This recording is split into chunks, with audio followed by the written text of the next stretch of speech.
बॉलीवुड में ऐसी फिल्मों की भरमार है जिनमें हिंदुओं या फिर हिंदू धर्म का कई बार मजाक उड़ाया गया है। लेकिन अब ये देश लगता है हिंदू धर्म के अपमान को और बर्दाश्त करने के मूड में नहीं है। तभी तो बॉलीवुड फिल्मों का जबरदस्त बहिष्कार होने लगा है और इस बहिष्कार का खामियाजा अब तक आमिर खान की लाल सिंह चड्ढा, तापसी पन्नू की दोबारा, रणबीर कपूर की शमशेरा जैसी फिल्मों को भुगतना पड़ा है। और बड़ी बात तो यह है कि ऐसा लग रहा है कि बॉलीवुड फिल्मों के बॉयकॉट का सिलसिला फिलहाल तो थमने वाला नहीं है, क्योंकि शाहरुख खान की आने वाली फिल्म पठान के बॉयकॉट की लोगों ने अभी से तैयारी शुरू कर दी है। इतना ही नहीं, योगी आदित्यनाथ का एक बयान भी खूब शेयर कर यहाँ तक कहा जाने लगा है कि याद रखना चड्ढा के बाद पठान का भी बॉयकॉट करना है।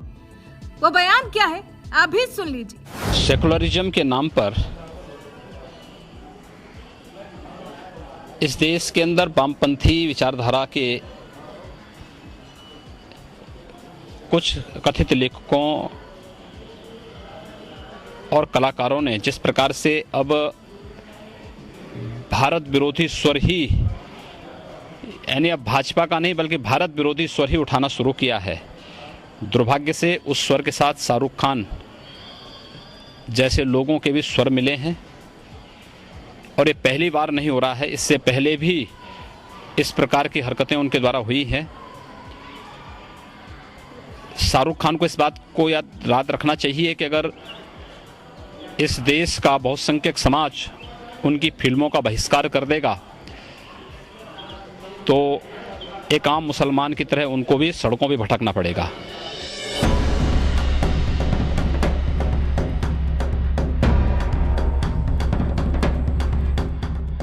यूपी के मुखिया योगी आदित्यनाथ के इसी बयान को सोशल मीडिया पर खूब शेयर किया जा रहा है और लोगों से शाहरुख खान की आने वाली फिल्म पठान का बॉयकॉट करने के लिए कहा जा रहा है। अंतर्राष्ट्रीय हिंदू सेना नाम की ट्विटर हैंडल से सीएम योगी की यही वीडियो पोस्ट कर लिखा गया, शाहरुख खान की पठान मूवी न देखने के लिए योगी जी का 2 टूक संदेश, इस संदेश को घर घर पहुंचाएं। अनिरुद्ध राणा नाम के ट्विटर यूजर ने लिखा, पठान मूवी का योगी बाबा जी ने किया बहिष्कार, जय श्री राम, अब तेरा क्या होगा पठान। ट्विटर यूजर संजय दीक्षित ने लिखा, योगी बाबा कहिन, शाहरुख खान सुधर जाओ नहीं तो हिंदू समझा देगा, ध्यान रहे पठान रिलीज होने वाली है। एक और ट्विटर यूजर ने सीएम योगी की वीडियो शेयर करते हुए लिखा, शाहरुख को याद रखना चाहिए अगर बहुसंख्यक समुदाय के लोग उनकी फिल्म नहीं देखेंगे तो वो अब टिक नहीं पाएंगे। योगी आदित्यनाथ की ओर से ये एक सख्त संदेश है। शाहरुख खान के खिलाफ दिए गए सीएम योगी के इस बयान को कुछ इसी तरह से लोग आने वाली फिल्म पठान के बॉयकॉट के लिए इस्तेमाल कर रहे हैं, जबकि हकीकत ये है कि सीएम योगी ने शाहरुख खान के खिलाफ बयान जरूर दिया है, लेकिन उन्होंने उनकी फिल्म पठान के बहिष्कार के लिए अपील नहीं की है, क्योंकि सीएम योगी का ये जो वीडियो वायरल हो रहा है वो साल 2015 का है, जब देश में इनटॉलरेंस गैंग ने मोदी सरकार के खिलाफ एक अभियान चलाया था। इसी दौरान शाहरुख खान ने भी इंडिया टुडे ग्रुप को दिए एक इंटरव्यू में कह दिया था कि देश में असहिष्णुता थोड़ी सी बढ़ी है। उनके इसी बयान के खिलाफ योगी आदित्यनाथ ने पलटवार करते हुए शाहरुख खान को जमकर आड़े हाथ लिया था। आप भी सुनिए उस वक्त योगी आदित्यनाथ का दिया पूरा बयान। सेकुलरिज्म के नाम पर इस देश के अंदर वामपंथी विचारधारा के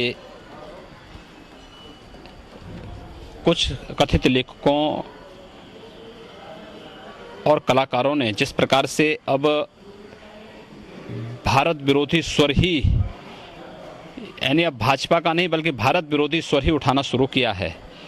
दुर्भाग्य से उस स्वर के साथ शाहरुख खान जैसे लोगों के भी स्वर मिले हैं और ये पहली बार नहीं हो रहा है, इससे पहले भी इस प्रकार की हरकतें उनके द्वारा हुई हैं। शाहरुख खान को इस बात को याद रखना चाहिए कि अगर इस देश का बहुसंख्यक समाज उनकी फिल्मों का बहिष्कार कर देगा तो एक आम मुसलमान की तरह उनको भी सड़कों पे भटकना पड़ेगा। मुद्दों पर, तथ्यों पर बात होनी चाहिए।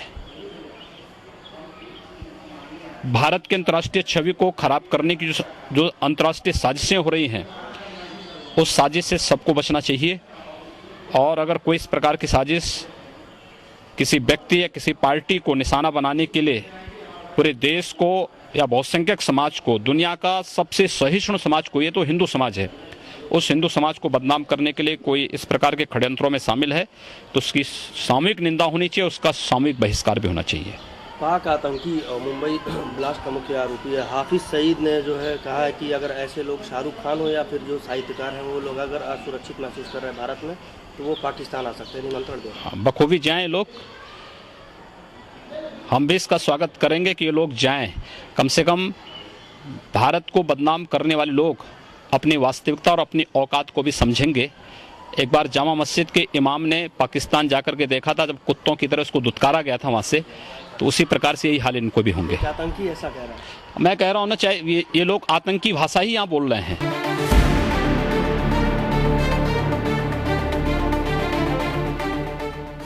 जिस वक्त योगी आदित्यनाथ ने शाहरुख खान को निशाने पर लिया था और उनकी फिल्मों के बहिष्कार की चेतावनी दी थी, वो यूपी के मुख्यमंत्री नहीं थे, बल्कि बीजेपी के फायर ब्रांड नेता और हिंदुवादी संगठन हिंदू युवा वाहिनी के अध्यक्ष थे। आपको बता दें, असहिष्णुता को लेकर दिए गए बयान पर जब बवाल बढ़ा तो शाहरुख खान ने अपने बयान पर माफी मांग ली थी और कहा था कि देश में कोई असहिष्णुता नहीं है और अगर उन्होंने किसी की भावनाओं को ठेस पहुंचाई हो तो वो माफी मांगते हैं। यानी 25 जनवरी को रिलीज हो रही शाहरुख खान की फिल्म पठान को बॉयकॉट करने के लिए योगी आदित्यनाथ के जिस बयान को इस्तेमाल किया जा रहा है वो फिलहाल 2015 का बयान है और योगी ने पठान के बहिष्कार को लेकर ऐसा कोई बयान नहीं दिया है। बहरहाल साल 2015 में योगी आदित्यनाथ ने शाहरुख खान के खिलाफ और क्या कुछ कहा था, आइए आपको सुनाते हैं। सेकुलरिज्म के नाम पर इस देश के अंदर वामपंथी विचारधारा के कुछ कथित लेखकों और कलाकारों ने जिस प्रकार से अब भारत विरोधी स्वर ही, यानी अब भाजपा का नहीं बल्कि भारत विरोधी स्वर ही उठाना शुरू किया है। दुर्भाग्य से उस स्वर के साथ शाहरुख खान जैसे लोगों के भी स्वर मिले हैं और ये पहली बार नहीं हो रहा है, इससे पहले भी इस प्रकार की हरकतें उनके द्वारा हुई हैं। शाहरुख खान को इस बात को याद रखना चाहिए कि अगर इस देश का बहुसंख्यक समाज उनकी फिल्मों का बहिष्कार कर देगा तो एक आम मुसलमान की तरह उनको भी सड़कों पे भटकना पड़ेगा। मुद्दों पर, तथ्यों पर बात होनी चाहिए। भारत के अंतर्राष्ट्रीय छवि को खराब करने की जो अंतर्राष्ट्रीय साजिशें हो रही हैं, उस साजिश से सबको बचना चाहिए। और अगर कोई इस प्रकार की साजिश किसी व्यक्ति या किसी पार्टी को निशाना बनाने के लिए पूरे देश को या बहुसंख्यक समाज को, दुनिया का सबसे सहिष्णु समाज को, ये तो हिंदू समाज है, उस हिंदू समाज को बदनाम करने के लिए कोई इस प्रकार के षड्यंत्रों में शामिल है तो उसकी सामूहिक निंदा होनी चाहिए, उसका सामूहिक बहिष्कार भी होना चाहिए। पाक आतंकी और मुंबई ब्लास्ट का मुख्य आरोपी है हाफिज सईद ने जो है कहा है कि अगर ऐसे लोग शाहरुख खान हो या फिर जो साहित्यकार हैं वो लोग अगर असुरक्षित महसूस कर रहे हैं भारत में तो वो पाकिस्तान आ सकते हैं, निमंत्रण दे रहे हैं। बखूबी जाएं लोग, हम भी इसका स्वागत करेंगे कि ये लोग जाएं। कम से कम भारत को बदनाम करने वाले लोग अपनी वास्तविकता और अपनी औकात को भी समझेंगे। एक बार जामा मस्जिद के इमाम ने पाकिस्तान जाकर के देखा था, जब कुत्तों की तरह उसको दुत्कारा गया था वहाँ से, तो उसी प्रकार से यही हाल इनको भी होंगे। आतंकी ऐसा कह रहा है। मैं कह रहा हूँ ना, चाहे ये लोग आतंकी भाषा ही यहाँ बोल रहे हैं। मुझे लगता है शाहरुख खान की भाषा में और हाफिज सईद की भाषा में कोई अंतर नहीं है। जो लोग भारत जैसे सहिष्णु,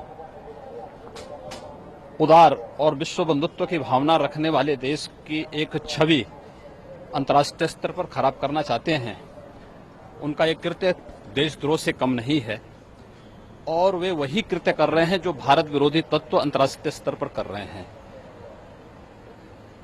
साहित्य के नाम पर आपको कोई चीज पसंद हो न पसंद हो, अपनी विषय हो सकती है, लेकिन पूरे देश को और बहुसंख्यक समाज पर हमला करना ये शर्मनाक है। पुरस्कार लौटाने वाले साहित्यकार, लेखक और शाहरुख खान जैसे लोग जो इस देश की संस्कृति पर, देश की परंपरा पर हमला कर रहे हैं, उनका एक कृत्य उसी श्रेणी में आता है। जितने लोग हैं सबका कृत्य उसी श्रेणी में आता है, देशद्रोह की श्रेणी में आता है। जो भी होंगे और सोनिया गांधी जैसे लोग हम लोगों को सहिष्णुता के बारे में सिखाएंगे। वे लोग आज सहिष्णुता की बात कर रहे हैं। जिन लोगों ने लाखों लोगों का कत्लेआम करवाया है, जिन लोगों ने लाखों लोगों को बेघर कराया है, किया है, वे लोग सहिष्णुता की बात करेंगे, अत्यंत शर्मनाक है, निंदनीय है। अनुपम खेर जो समर्थन करते रहे सरकार का, वो कह रहे हैं उनको गर्व है शाहरुख खान पर, आप क्या कह रहे हैं? गर्व कोई भी कर सकता है, ये अपना अपना विषय हो सकता है, लेकिन भारत की संस्कृति पर, भारत के बहुसंख्यक समाज पर, भारत की उदार, सहिष्णु और विश्व बंधुत्व की भावना रखने वाली इस परंपरा पर छीटाकशी करना, उसकी छवि को अंतर्राष्ट्रीय स्तर पर धूमिल करना, ये देशद्रोह से कम नहीं है। प्रश्न लूंगा, हाफिज सईदी क्यों चुना आपने? हाफिज सईद मैंने नहीं चुना था, ये आपके पत्रकार ने पूछा था कि हाफिज सईद ऐसे कह रहा है, तो मैंने कहा जैसे यहाँ के लोग कर रहे हैं वैसे वो भी कह रहा है।